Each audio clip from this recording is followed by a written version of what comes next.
Nah, investasi itu sebenarnya adalah aktivitas di mana kita menyimpan atau menempatkan suatu dana yang mana dengan jangka atau periode tertentu yang diharapkan dari kita penyimpanan dana tersebut bisa mendapatkan atau meningkatkan hasil.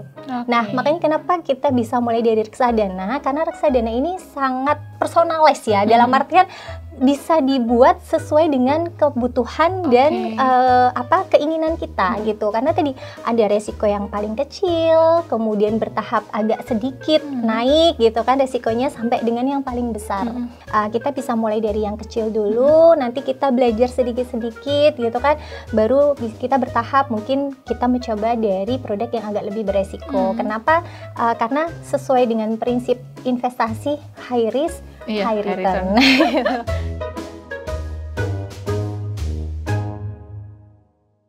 Assalamualaikum warahmatullahi wabarakatuh. Selamat siang Sobat Expose Indonesia. Kembali lagi bersama saya Ika Yuniati dalam Economic Chat Solopos Media Group. Kali ini lagi-lagi kita mau membahas soal Gen Z. Kayaknya Gen Z lagi banyak ini ya kita bahas dan edukasi, tapi tentunya tidak hanya untuk Gen Z. Solopos Media Group hari ini dalam Economic Chat akan membahas soal bagaimana investasi yang minim modal untuk Gen Z, anak muda atau siapa saja. Dan hari ini sudah hadir bersama kami Mbak Siti Nur Istaful A atau biasa dipanggil Mbak Nana. Beliau adalah Priority Banking Officer Bank Mandiri Solo. Saya langsung menyapa beliau. Mbak Nana, selamat siang. Selamat siang Mbak Ika, terima kasih untuk undangannya untuk boleh hadir di acara podcastnya dari Solopos. Ya, sehat ya Mbak ya? Alhamdulillah sehat, Mbak Ika juga sehat? Sehat, Alhamdulillah. Karena akan menyapa para Gen Z kayaknya harus sehat dan bersemangat ya? Betul sekali. Ya, Mbak Nana, seperti yang tadi saya bilang gitu, Gen Z memang lagi rame gitu dibicarakan. Betul tidak sekali. hanya di luar sana, tapi juga di podcast Solopos Media Group, terutama di Economic Chat.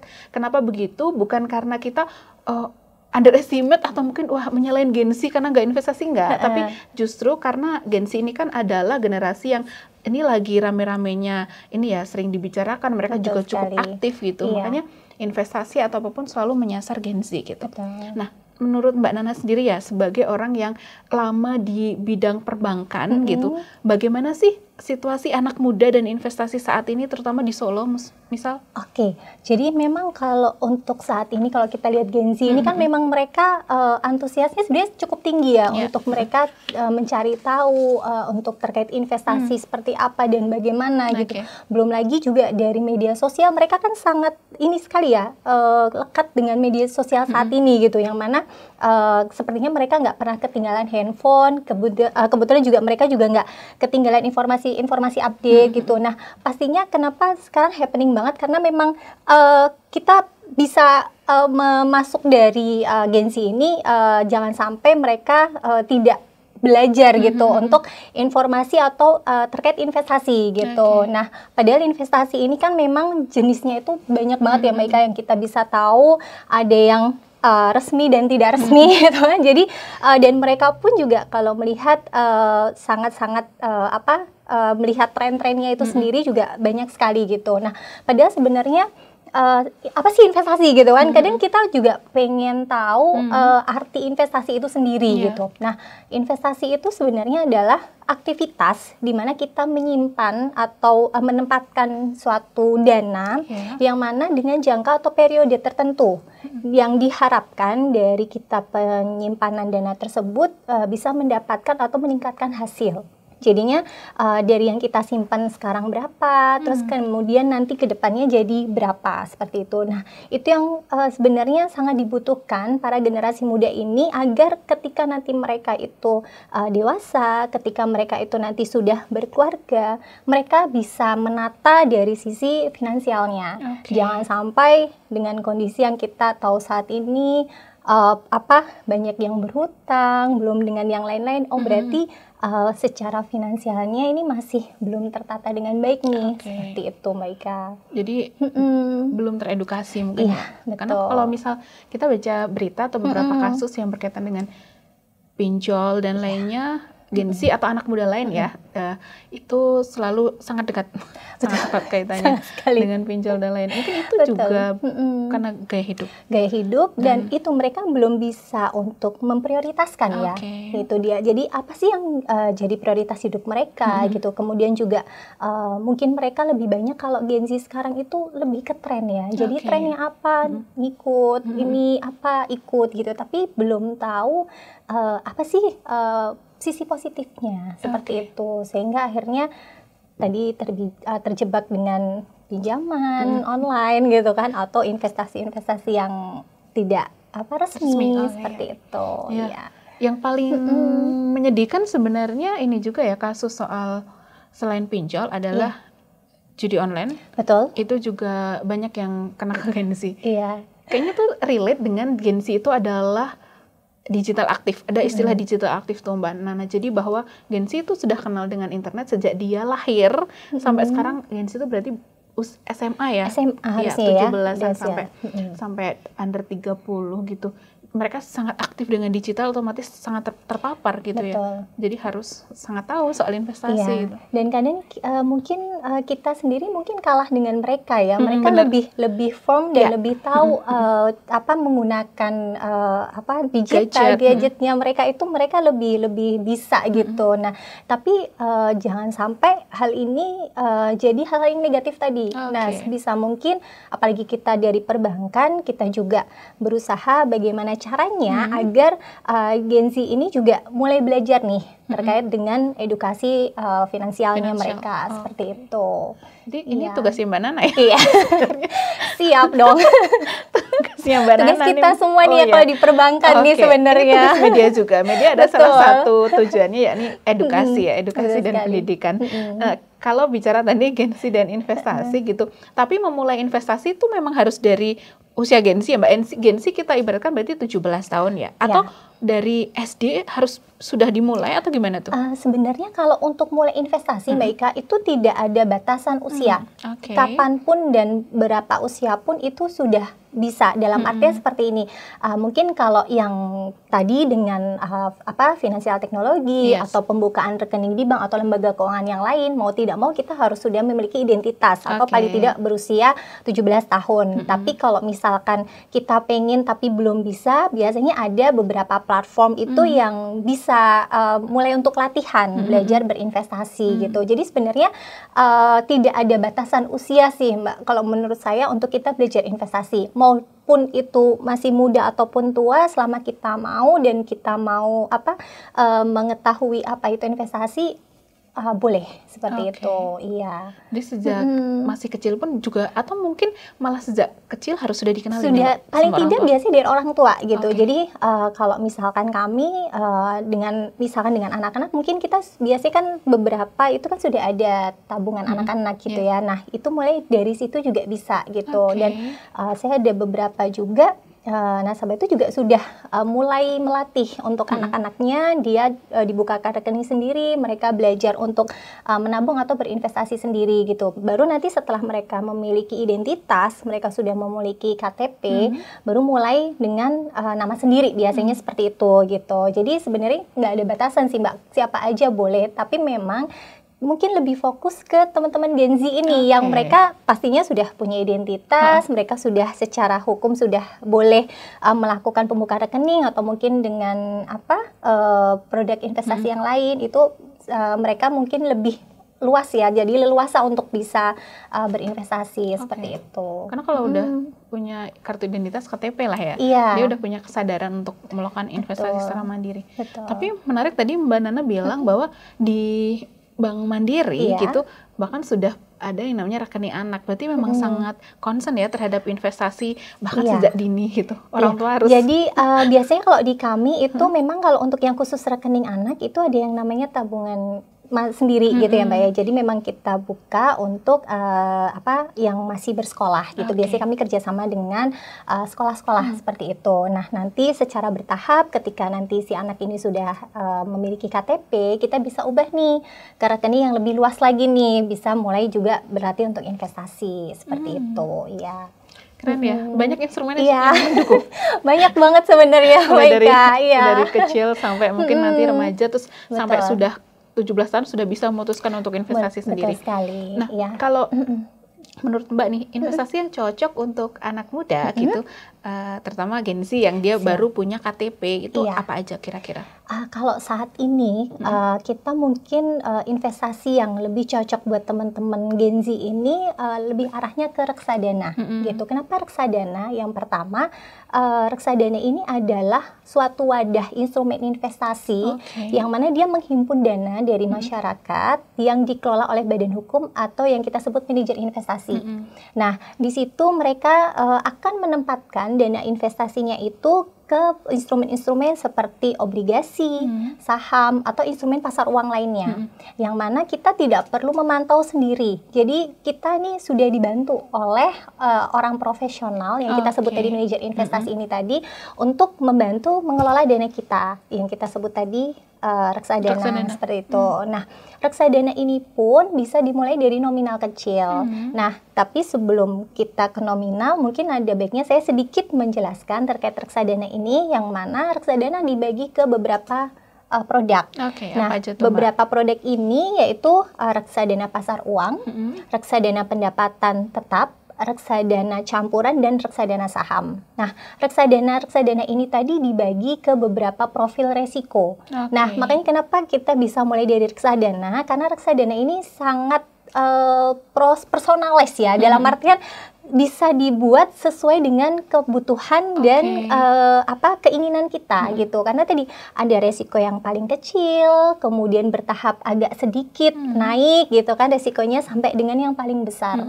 Dan reksadana ini juga jangka waktunya Mbak Ika itu sangat fleksibel sekali.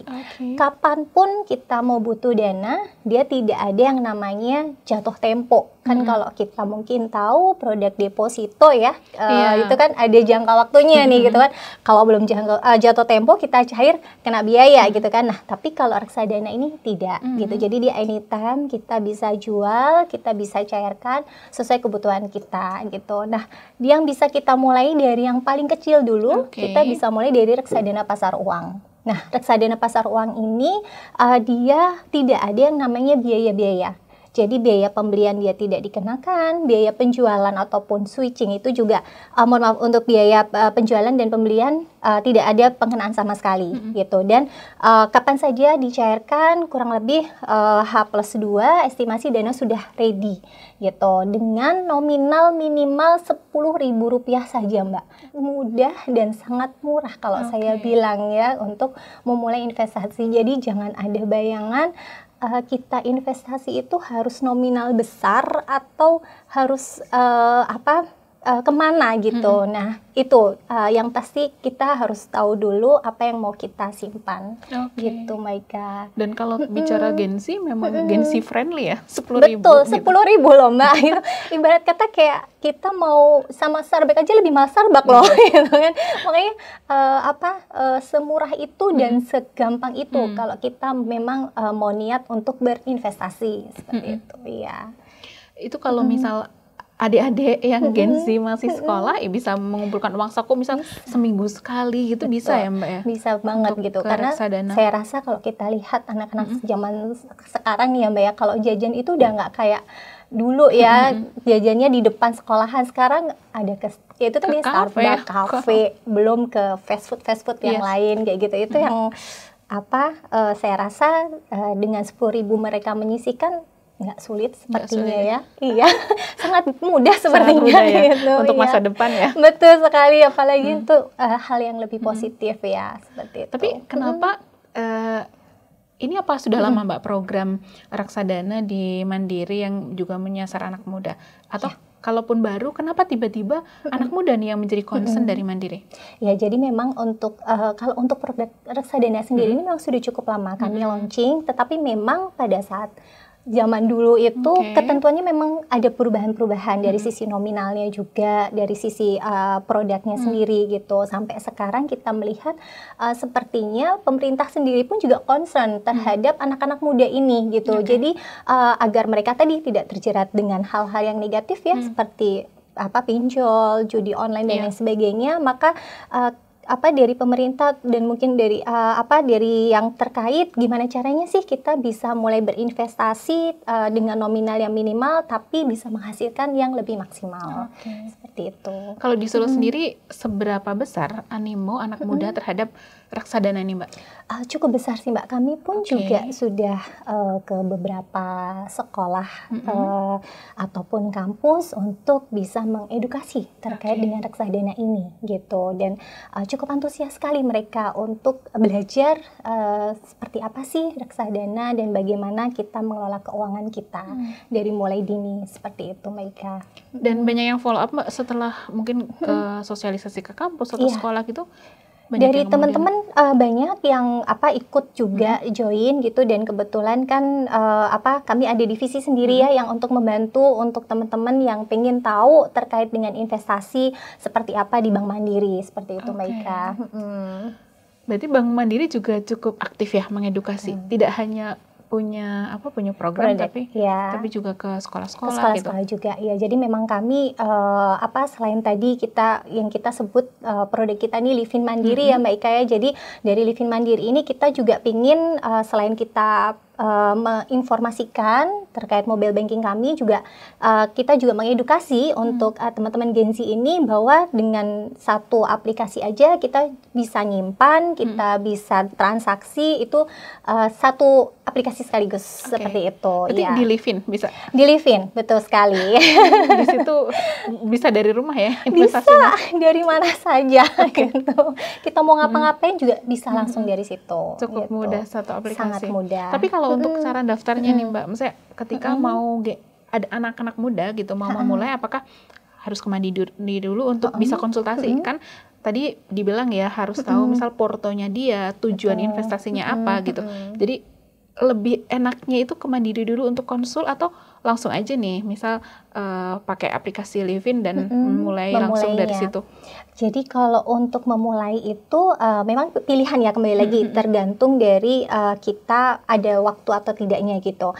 Memang karena saat ini literasi itu banyak ya, kita bisa lihat dari media sosial, kita bisa lihat dari web juga gitu. Sebenarnya dari situ kita bisa belajar dari informasi-informasi yang diberikan, dan tentu saja kita juga harus melihat siapa yang memberikan informasi itu, karena memang resmi atau tidak webnya, kemudian media sosialnya itu memang bagus atau tidak, itu pun juga kita harus amati lebih dulu gitu. Yang pasti kalau kita mau investasi jangan lupa ada izin dari OJK lebih dulu. Jadi selain kalau misalnya kita memang nggak sempat nih datang ke bank karena sekolah mungkin ya, jadi jadwalnya udah full nih, kita bank mungkin tutup jam 3 gitu kan. Nah, bisa kita web kami di Bank Mandiri pun ada. Di situ juga dijelaskan informasi-informasi terkait dengan literasi investasi di situ.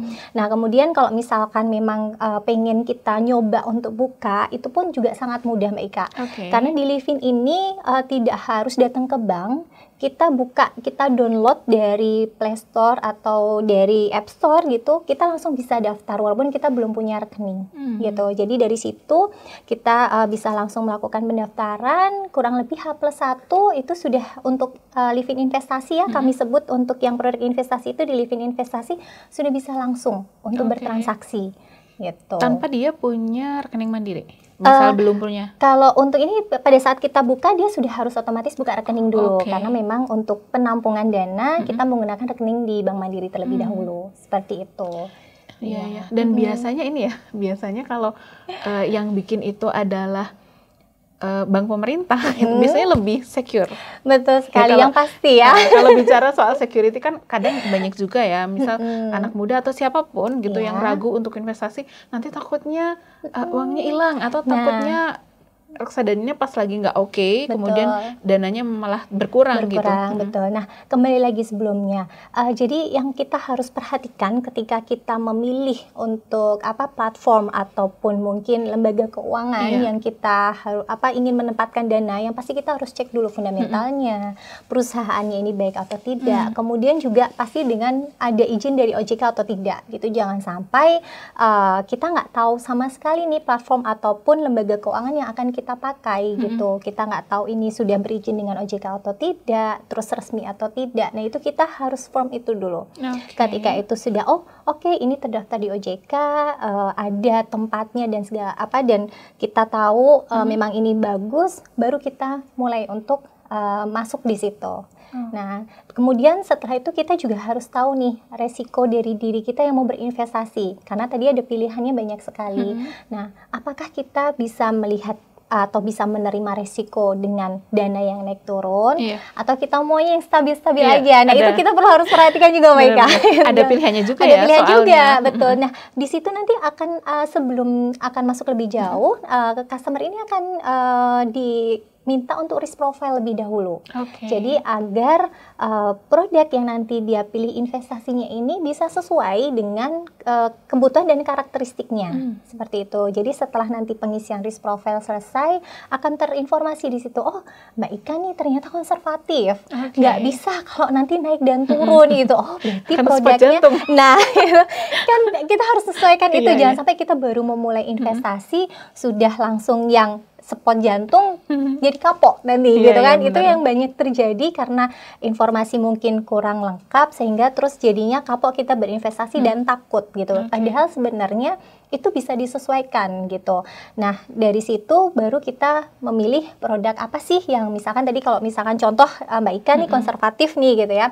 Kita bisa masuk ke yang reksadana pasar uang tadi Mbak Ika gitu. Kenapa reksadana pasar uang? Karena reksadana pasar uang ini dia istilahnya yang tidak terlalu naik turun seperti halnya reksadana-reksadana yang lain gitu. Memang secara hasil kita tidak bisa menjamin, kita hanya bisa melihat dari kinerja histori yang lalu gitu. Tapi paling tidak dari kinerja itu kita bisa tahu nih seperti apa sih produk dari reksadana pasar uang seperti itu. Jadi kita bisa mulai dari yang kecil dulu, nanti kita belajar sedikit-sedikit gitu kan, baru kita bertahap mungkin kita mencoba dari produk yang agak lebih beresiko. Kenapa?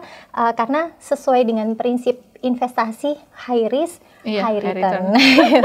Jadi kalau kita mau yang konservatif, ya low risk, low return gitu. Jadi kembali ke situ, Mbak Ika. Kalau mau dapat return yang banyak ya harus berani ya ngambil resiko. Betul sekali gitu.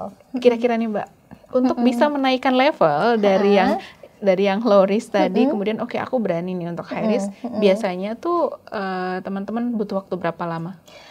Kalau untuk estimasi waktu memang kita nggak bisa pastikan ya Mbak Ika ya, karena itu tergantung tadi kembali lagi kebutuhannya kita dan keberanian gitu, dan keberanian gitu, karena tapi kalau saya lihat Gen Z saat ini tuh mereka benar-benar berani ambil resiko kalau saya lihat gitu ya, mereka pokoknya nyoba dulu, nggak tahu nanti belakangnya gitu. Pokoknya terabas dulu. Iya, terabas dulu. Tapi sebenarnya itu ada sisi positifnya. Berarti dia memang berani untuk ambil resiko. Tapi kembali lagi, dalam kita mengambil resiko, kita juga harus perhatikan juga resiko apa sih yang nanti akan kita dapatkan gitu. Jadi jangan sampai asal terabas aja dan habis itu kita nggak tahu solusinya gitu kan. Nah, itu yang harus diperhatikan. Resiko terbesar apa nih Mbak? Resiko terbesar ketika kita memilih high risk gitu.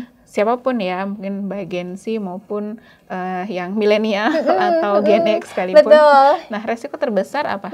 Kalau untuk resiko saat ini apa yang kita sampaikan di reksadana ini pasti adanya yang namanya nilai penurunan gitu. Jadi kalau kita lihat dari produk tadi reksadana umum sampai ke saham, memang di atas reksadana pasar uang itu dia ada yang namanya fluktuasi karena mengikuti kondisi market gitu. Jadi di mana kondisi market ini memang kita tidak bisa pastikan.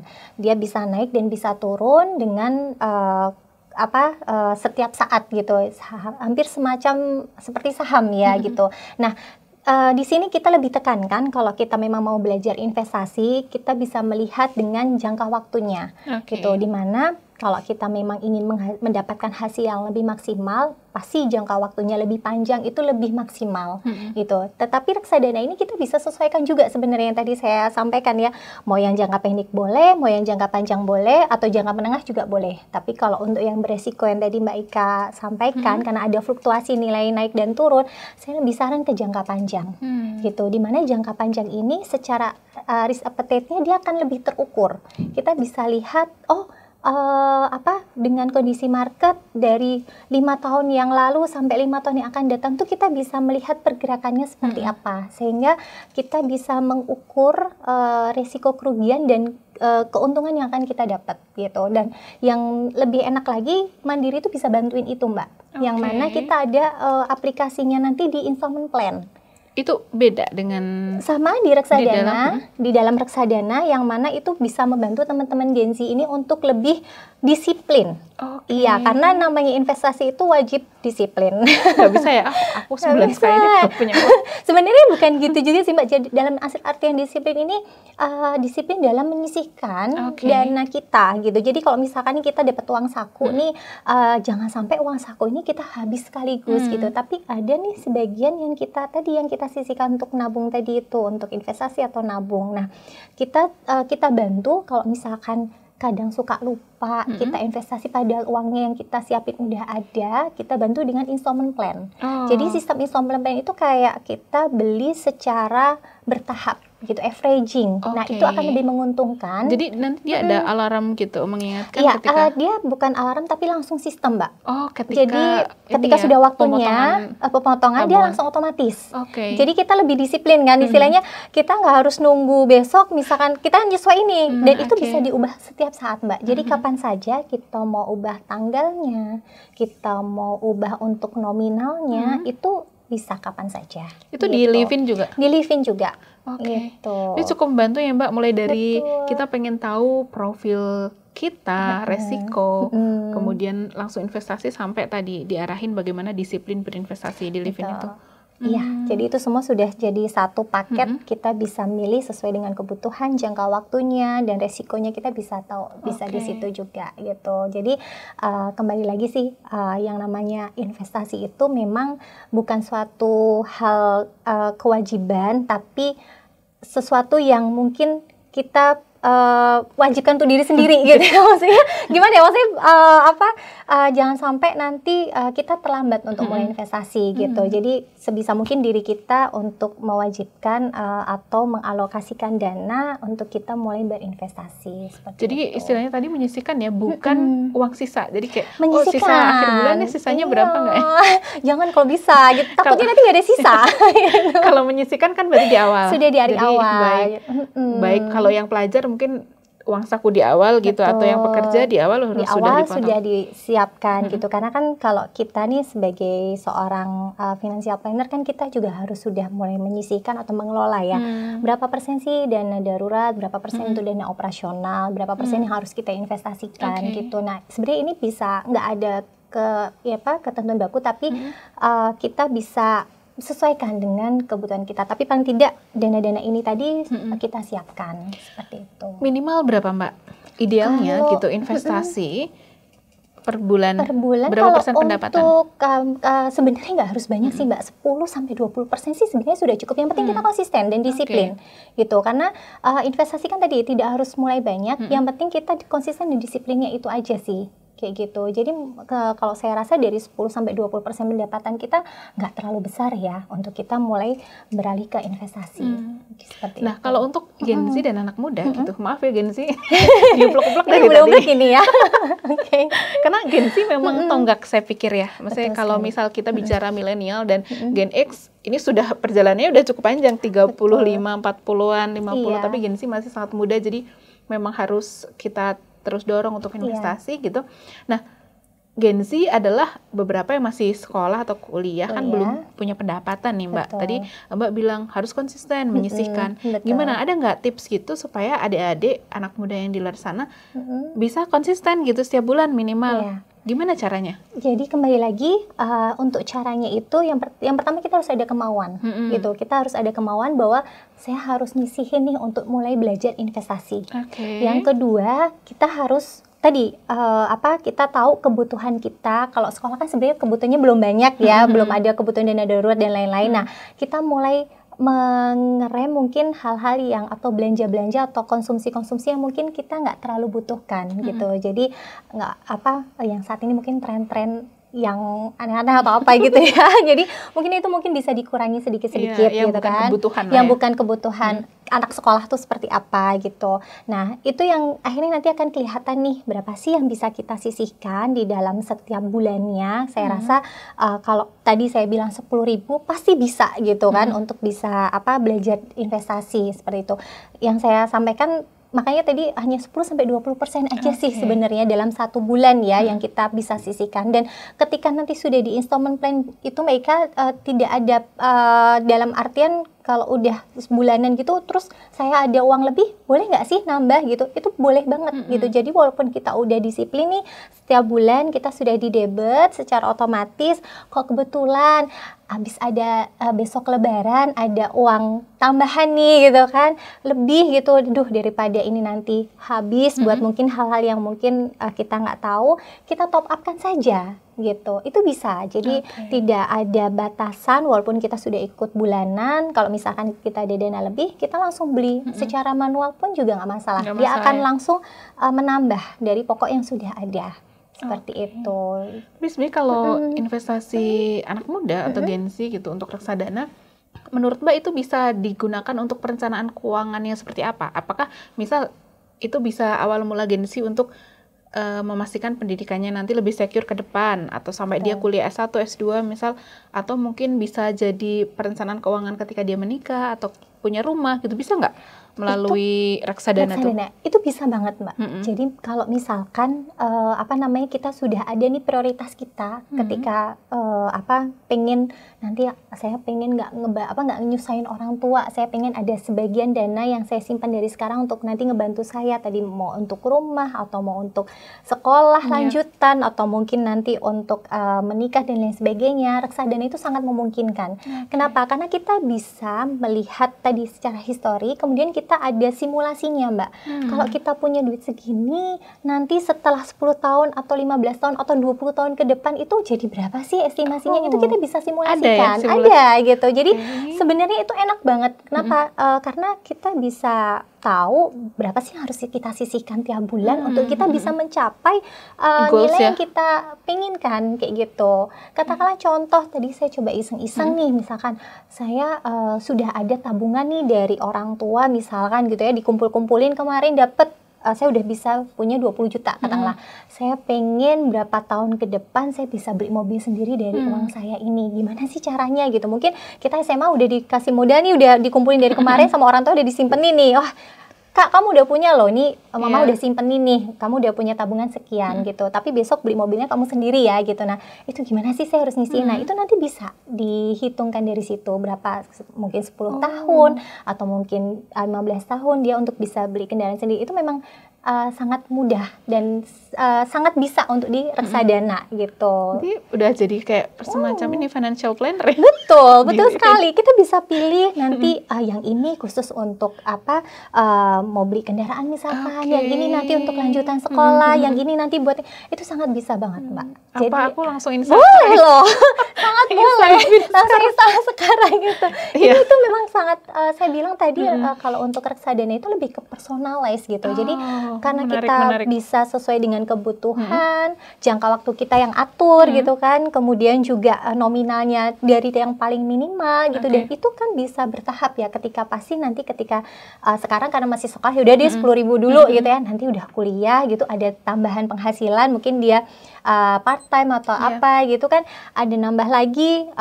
Aku kayaknya bisa nyisi ini kalau 200.000, 300.000 diubah lagi ke sana bisa gitu. Ketika sudah bekerja, gajinya lumayan. Saya kayaknya belum ada kebutuhan. Kalau awal-awal bekerja kan masih mungkin belum banyak ya gitu kan. Kayaknya bisa dilebihin nih. Saya mau bikin 5 juta misalkan gitu. Boleh banget gitu. Anytime gitu. Karena kadang setahu saya gitu ketika aplikasi tertentu gitu, nggak semuanya kayaknya ada perencanaan, misal 10 tahun ke depan aku pengen punya rumah atau punya mobil berapa yang harus disiapin sekarang gitu. Kayaknya nggak semuanya ada kayak gitu ya? Iya, memang itu kembali lagi di platform atau mungkin dari lembaga keuangannya masing-masing gitu. Nah, kalau di Mandiri kami ada dan itu pun ada di Livin juga simulasinya. Jadi kita bisa hitungkan dari situ. Membantu, saya pikir sangat membantu. Iya, dari kinerjanya, kemudian dari simulasinya itu kita bisa tahu dari situ berapa sih yang kita butuhkan untuk goalnya kita nanti. Seperti itu. Itu akan menarik ketika begini. Kadang beberapa orang itu kan ketika tidak punya tujuan gitu. Iya. Terus jadi bingung gitu, ngapain artinya jalan mau kemana sih, tapi ketika ada tujuan kan misal ada tujuan nih, misal aku mau jajan lebih, enggak aku harus memenuhi tujuan ini gitu ya, itu baiknya. Dan saya jadi paham gitu kenapa Mandiri sangat concern pada Gen Z, termasuk bahkan yang baru lulus sekolah gitu 17 tahun, karena investasi itu kayaknya lebih ke mindset ya Mbak ya. Betul. Jadi ketika dari awal sudah di mindset harus nyisihin minimal 10.000, kalau kerja bisa tetap harus nyisihin gitu, nambah-nambah dengan nominal lebih besar gitu. Betul. Jadi soal mindset. Iya, jadi memang kita investasi itu tadi memang kita harus mulai di mindsetnya dan disiplinnya tadi Mbak. Karena nggak bisa kalau kita investasi itu kecuali kalau kita udah gede banget nih ya duitnya gitu ya. Mungkin sebentar aja udah langsung udah sultan gitu ya. Tapi kalau kita mau mulai dari kecil itu memang itu butuh waktu yang akan panjang gitu. Nah, ya itu tadi memang kita butuh kedisiplinan dalam kita berinvestasi. Karena investasi itu ya tadi periodenya kan kita bisa tadi ya pilih ya pendek, menengah atau panjang. Nah itu yang kalau kita nggak mulai dan kita nggak disiplin itu akan susah untuk menuju goalnya kita seperti itu. Nah memang mau tidak mau mindset ini harus mulai diubah gitu karena jangan sampai kalau kita mau investasi tapi kita tidak mau memulai dan tidak mau disiplin pasti akan nol juga hasilnya seperti itu. Ya. Ini juga saya pikir ini juga PR ya untuk orang tua. Betul. Gitu untuk bisa mengedukasi anaknya sejak kecil bagaimana pentingnya investasi. Betul. Jadi memang kalau mungkin orang tua sekarang sudah lebih ini ya lebih form dengan gadget dengan informasi segala macam, mereka pun sebenarnya juga bisa untuk belajar juga gitu.